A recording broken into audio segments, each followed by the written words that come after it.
Welcome to Lucid Book Club. Today we are going to be looking into the Silmarillion by J.R.R. Tolkien. Titles, and then we'll see you.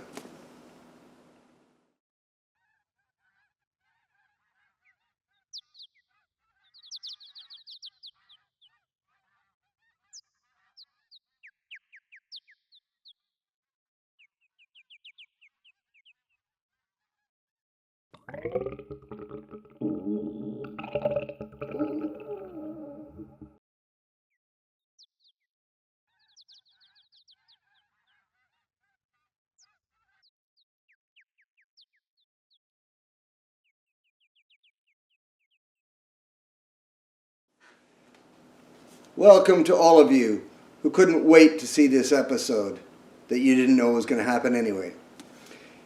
Regardless, we're reviewing the Silmarillion, as was said. And what does that have to do with music? And what does that have to do with what we're reviewing, the spiritual aspect of music? Well, for any of you who have read it, that will be apparent. For those of you who haven't, I will explain. The author of The Lord of the Rings wrote a synopsis about the beginning, the first age, the second age, and finally the third age, which sort of ended with Lord of the Rings, the book that you may be familiar with, and The Hobbit.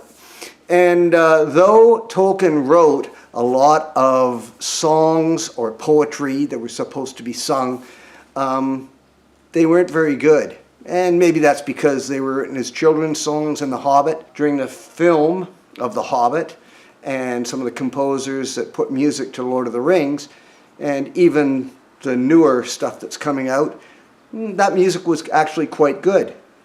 But Tolkien, writer, linguist, created many languages, and great storyteller.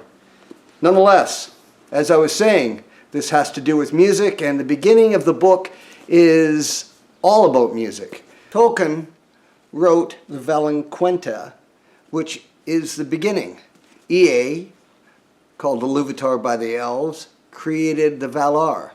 And he composed it in his mind, and he asked the Valar to sing it into existence. So out of the void, the Valar actually sang reality into being. And I thought that was a really interesting way to look at the creation of the world and the vibrations and the vibration of sound. And is that relevant in our world?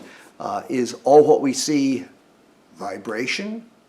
Certainly is when you hit a string on a guitar or a stringed instrument and it vibrates. That vibration creates sound. It is the creation, the composition of something. And so I thought that was an interesting way to start this book off. The rest of the book is about elvish lore, the beginning of humans, the many great tales in this book, many great tales. But you must remember that this was just sort of an overview. It isn't a story. And I've read it several times and I enjoy it thoroughly, but it has to be taken that this is just sort of an outline for what should have been other stories. And he wrote this beginning in the trenches of World War I, and right up until his death he was still working on it. But I thought it was significant how he put this thought of music and singing and choirs and orchestration into the creation of substance. And in some way I think that's what music does.